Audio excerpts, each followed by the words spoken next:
social. Você já comprou alguma coisa através dela? Um produto, um serviço, um curso, por exemplo.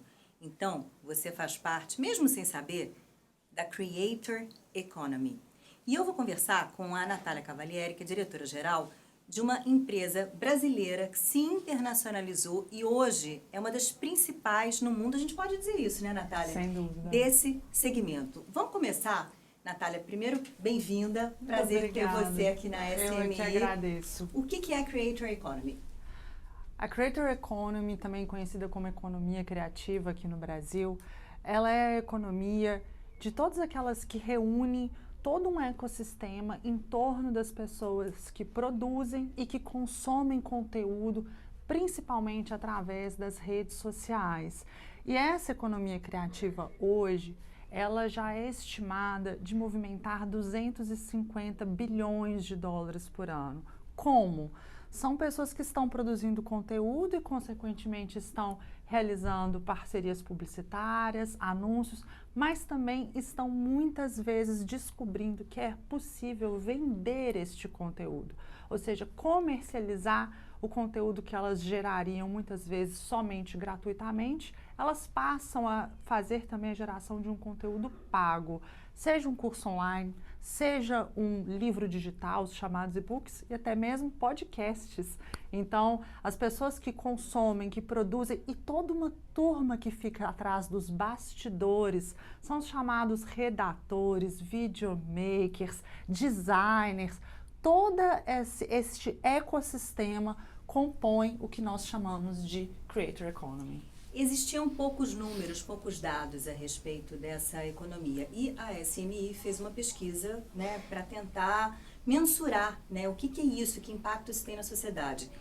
E estudou vocês, porque são a principal empresa no Brasil, e chegou à conclusão de que vocês geraram, esse ano, 2023, mais de 300 mil trabalhos diretos e indiretos. É muita coisa, né? Isso sem falar em 1.700 funcionários. Exatamente. Então, esse dado surpreendeu até mesmo nós da Hotmart. A gente é uma das empresas líderes na economia criativa e nós ficamos muito surpresos até com esse volume. E a gente já sabia, por exemplo, que pelo menos metade dos criadores de conteúdo que vivem exclusivamente disso já tinham funcionários e equipes terceirizadas. Mas foi justamente através desse estudo maravilhoso que a gente conseguiu trazer um dado que mostra de fato esse impacto social e financeiro de geração de renda que a Hotmart e a Creator Economy estão gerando no país. Então, a gente já acompanhava dados internos, como, por exemplo, 35 milhões de usuários, mais de 580 mil produtos cadastrados, mas realmente foi esse estudo que nos possibilitou ver a dimensão e o alcance que essa atividade está gerando em toda a sociedade. 580 mil é muita coisa, né? Quando você fala produto, é o produto físico e é o produto digital também? É o produto digital majoritariamente. Então, a Hotmart, majoritariamente, os nossos criadores de conteúdo estão produzindo cursos online, em sua maioria, cerca de 70%, os e-books, chamados também de livros digitais, comunidades pagas, então muitas vezes a pessoa faz uma assinatura mensal para receber com frequência um conteúdo exclusivo, isso curado. É uma tendência, é uma novidade, né? É uma tendência. E existem comunidades de todos os nichos. Por exemplo, eu agora estou gestante e já quis entrar para uma comunidade de mães de primeira viagem. Então, ali eu consigo, num espaço curado por especialistas da minha confiança, trocar experiências, informações, aprendizados com outras mães e ter também esse conteúdo guiado pelos profissionais da minha confiança. Então, eu, por exemplo, sou um exemplo de alguém que está nesse momento consumindo uma comunidade. Vamos contar a historinha, né, da Hotmart, porque ela começa em 2011 Isso. E hoje está em Belo Horizonte, São Paulo, Bogotá, Cidade do México, Madrid e Amsterdã. Então, conta um pouquinho como é que veio ao mundo e como é que foi gestada justamente a empresa e cresceu. A Hotmart, ela foi fundada pelo João Pedro Rezende e o Matheus Bicalho. Eles são 2 desenvolvedores, ou seja, eles são da área de tecnologia. E eles viram já há mais de 10 anos atrás o quanto era difícil comercializar um conteúdo digital. Parece uma bobagem, mas o e-commerce estava apenas começando e o e-commerce de produtos digitais ainda tinha muitas barreiras. Então, por exemplo, ele na ocasião tentava vender um e-book, não conseguia de forma simples realizar a cobrança, realizar a entrega do link para a pessoa fazer o download do e-book, fazer o controle de quem tinha pago, quem tinha recebido, algum pedido de reembolso eventualmente. Isso tudo exigia integrações e sistemas de tecnologia. E foi aí que nasceu a ideia da Hotmart. E o próprio João Pedro Rezende, ele fala, a empresa, ela realmente nasceu com uma característica global, porque a Creator Economy, ela tem essa característica, ela é uma indústria sem barreiras geográficas. A principal barreira que ela possui hoje é a barreira do idioma. E mesmo assim, essa barreira, a tecnologia está reduzindo cada vez mais. Seja através de com traduções muito bem realizadas, com geração de legendas automáticas. Então, hoje, até mesmo muitos criadores de conteúdo da Hotmart conseguem internacionalizar. Então, ela já nasceu com esse espírito global e, a partir daí, ela foi iniciando a expansão. O primeiro escritório nosso internacional foi em Madrid, ele foi ainda inaugurado em 2016. A partir dali, a gente foi avançando para outros países do idioma espanhol, então Colômbia, México, e sempre priorizando o quê? Priorizando mercados que já tinham uma alta aderência ao consumo e troca e produção de conteúdo nas redes sociais. Então, a gente observa esses indicadores ao escolhermos um mercado internacional e que claramente tem uma população que já está mais familiarizada com o e-commerce em si, ou seja, com a compra de ativos online, com a compra e consumo digital. A gente já sabe que esse é um ecossistema fértil para irmos avançando na expansão internacional. E realmente, gente, a Creator Economy, ela é um fenômeno global. Em qualquer país, em qualquer região, a gente observa um volume crescente de pessoas querendo contribuir e divulgar aquilo que elas sabem através da internet. E a sede oficial hoje está em Amsterdã. Por que Amsterdã? Exatamente. A nossa sede hoje, ela fica em Amsterdã, então a Hotmart é uma empresa que nasceu no Brasil em 2011, mas muito relacionada à história dos seus investidores. Um deles é um fundo holandês, então isso acabou puxando uma decisão de ter um posicionamento global a partir de Amsterdã. E hoje o principal escritório operacional fica em Belo Horizonte, onde a gente tem a maior parte da equipe de tecnologia, os desenvolvedores de software majoritariamente ficam em BH, mas São Paulo, Bogotá, Cidade do México, Madrid, Amsterdã são todos escritórios com vários dos nossos chamados troopers, que são os funcionários da Hotmart. E vocês já fizeram IPO ou ainda não? Não, a gente não realizou IPO, seguimos sendo uma empresa fechada, mas já tivemos algumas rodadas de investimento. Porque é o próximo passo nesse sentido, né? É um dos passos que a gente acredita que pode fazer sentido para a companhia. E vocês têm produtos digitais gerados por criadores, por produtores, enfim, e que são comercializados através de vocês, presentes o quê? Em quase 200 países, 188, uma coisa assim, exatamente. São mais de 188 países em que nós comercializamos esses produtos. E aí, isso mostra um pouco do que eu falei, a ausência das barreiras geográficas. Mas tem um ponto. Quando um criador de conteúdo escolhe uma plataforma para hospedar o conteúdo dele, processar esse pagamento, fazer toda a gestão de dados de alunos para ele de forma totalmente automatizada, é importante que ele já esteja buscando estar em uma plataforma verdadeiramente global. Eu brinco assim, gente, processar cartão de crédito qualquer e-commerce processa, mas processar os meios de pagamento local, que cada país tem os seus. Nós aqui no Brasil temos o Pix, em Portugal tem o Multibanco, na Colômbia, no México tem o Baloto, tem o Oxxo. Então, é importante escolher uma plataforma que, de fato, vai permitir esses produtores de conteúdo fazer com eficiência vendas em todos os países do mundo. E, realmente, os nossos produtores, eles se surpreendem quando eles olham o relatório de vendas e veem a localização dos compradores. muitos se surpreendem, porque vários possuem cerca de 10% das suas vendas já processadas no internacional. Então é impressionante. E a pandemia, né? Imagino que deva ter dado um boost aí na história, porque afinal de contas as pessoas ficaram em casa e foram consumir através da internet, né? A pandemia, ela ajudou a acelerar a descoberta de que é possível, de forma muito escalável e muito eficiente, levar conteúdo de todos os tipos de área para as pessoas através da internet. Então, eu vou trazer alguns exemplos para vocês.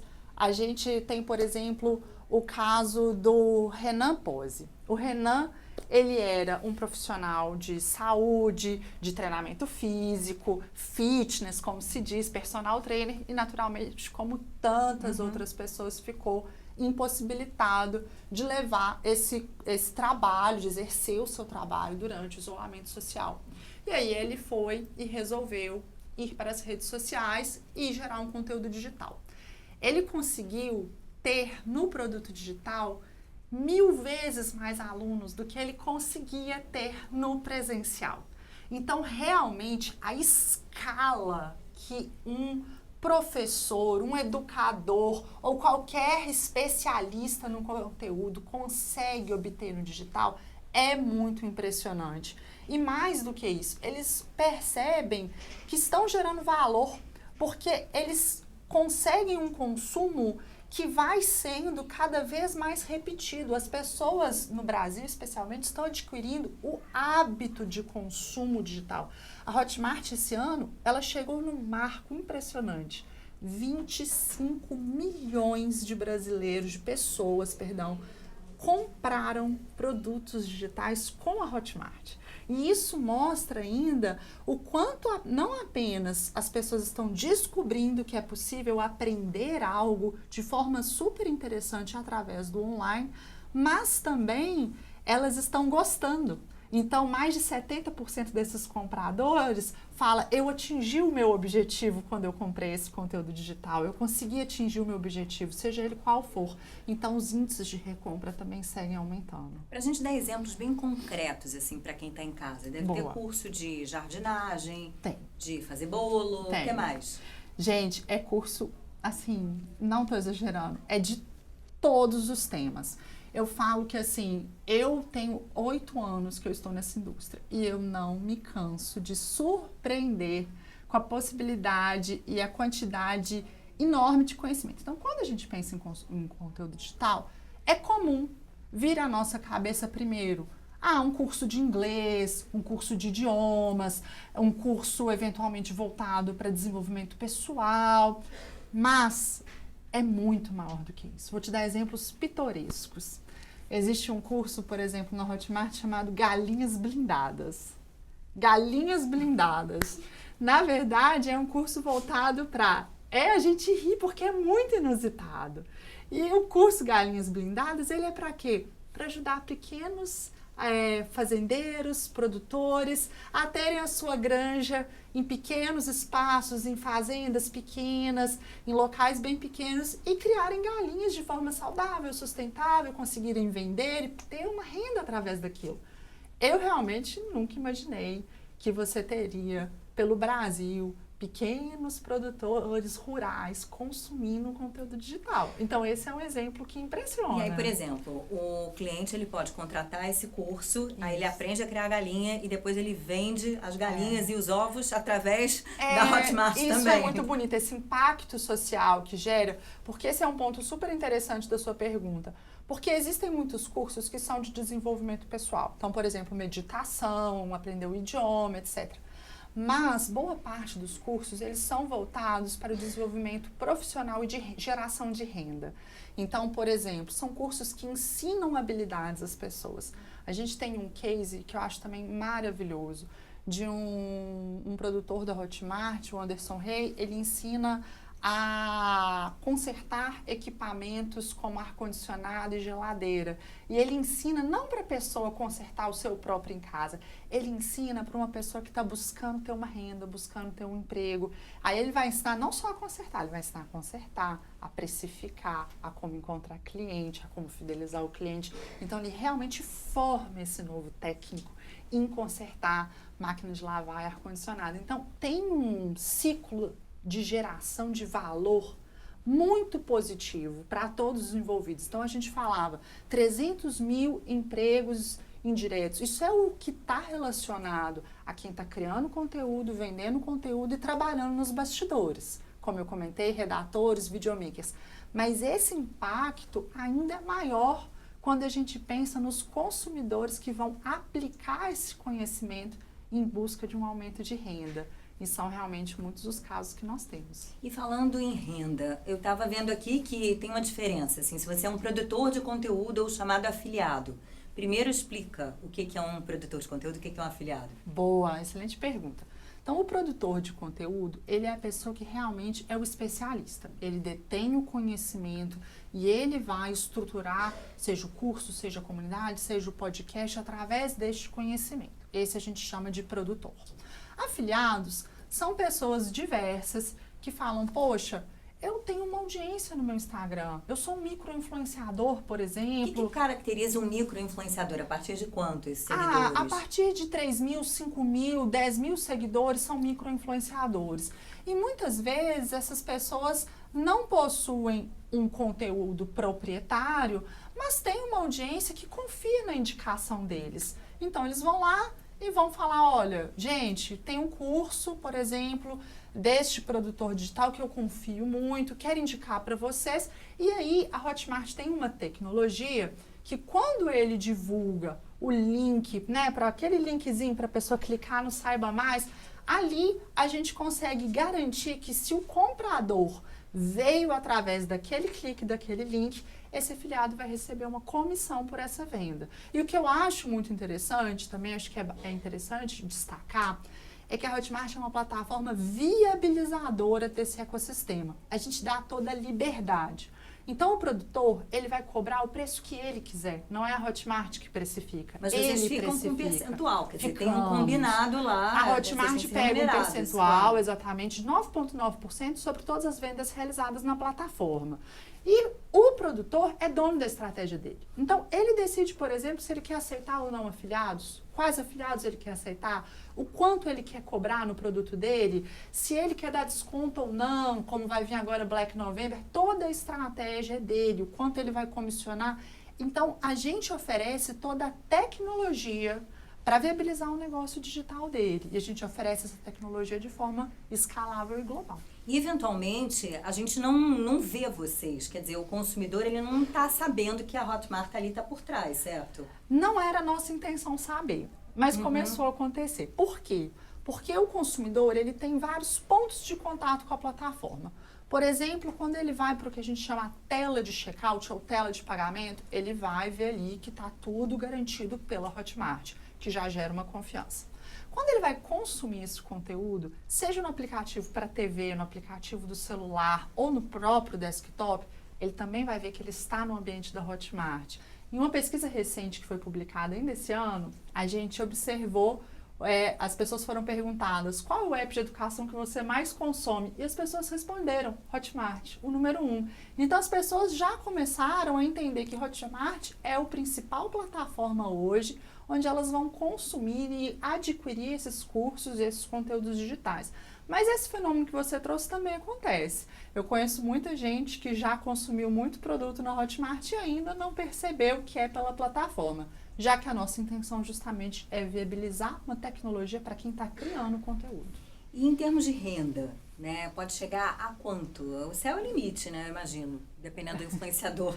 O céu não é o limite, as pessoas realmente atingem escala que todos os anos nos impressionam. Mas através desse estudo que a gente está divulgando aqui hoje em primeira mão, a gente conseguiu chegar em alguns dados mais concretos. Então a gente, por exemplo, descobriu que um produtor digital que é 100% dedicado a este negócio, ele ganha em torno de R$12 mil na média. o que é um valor extremamente significativo. E os produtores digitais que se dedicam parcialmente, ou seja, ainda mantêm outras atividades, mas já conseguem dedicar algumas horas por semana a esse negócio, estão ganhando em média R$ 4.000.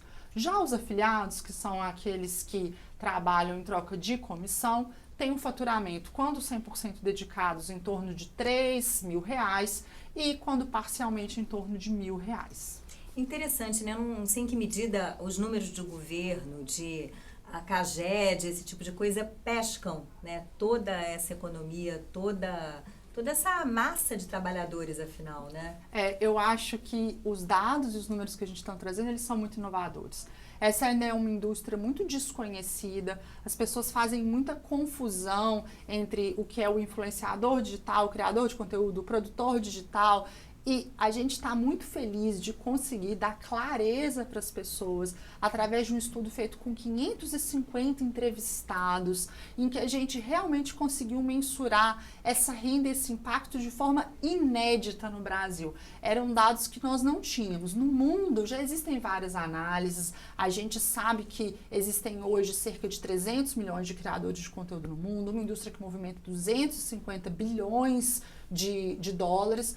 Porém, no Brasil, faltava muita informação e a gente está muito feliz de dimensionar esse impacto pela primeira vez. Em termos de perfil, eu estava lendo que, na maior parte, quer dizer, 43% dos produtores, se eu não me engano, tem entre 35 e 44 anos, né? Exato. Fica em torno ali dos 40. Fica. É um público ainda majoritariamente jovens adultos, digamos assim.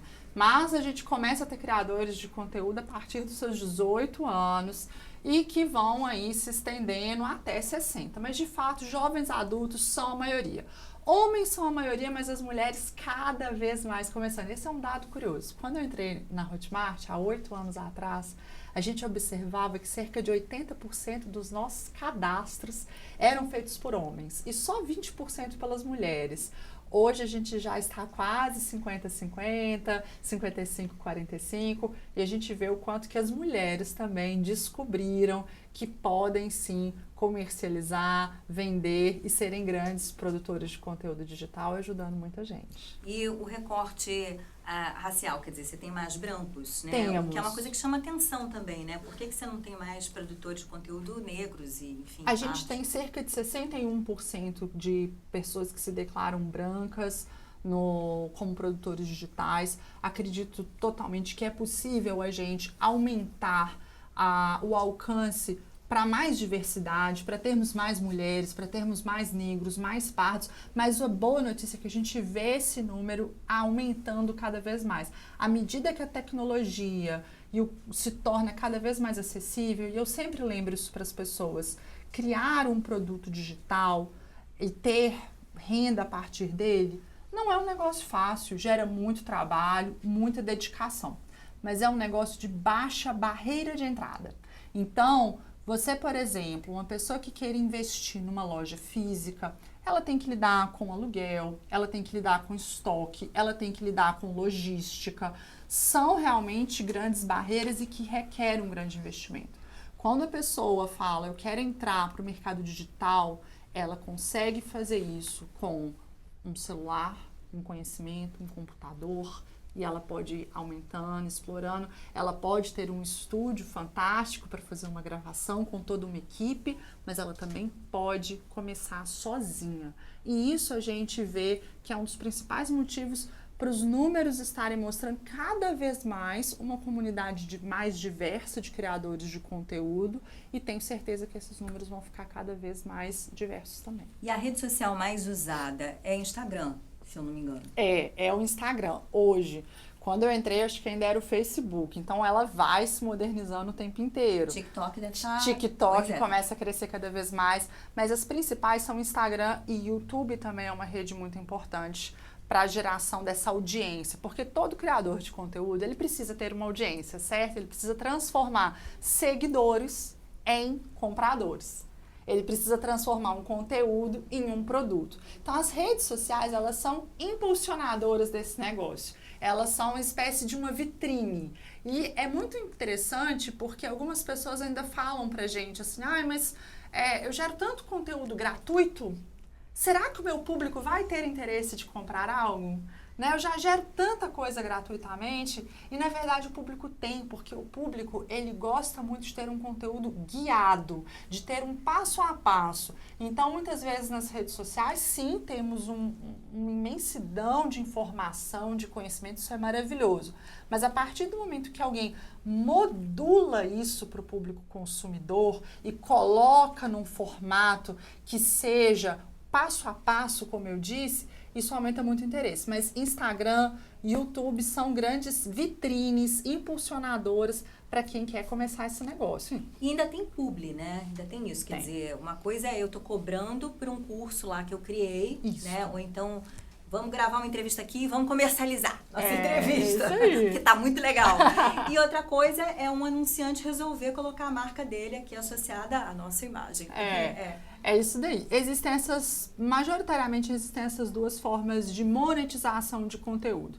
Os chamados publis, public posts, parcerias pagas e a venda do conteúdo digital. A gente nota na Hotmart que os nossos produtores, somente 4% deles têm uma renda expressiva através de publis e anúncios, que mostram que uma vez que esse criador de conteúdo percebe que ele pode vender o próprio conteúdo, ele reduz a dependência de ter um anunciante que vá financiar a geração de conteúdo dele. Isso é bem interessante, isso dá mais autonomia, isso dá mais independência para o criador de conteúdo, dá mais escala.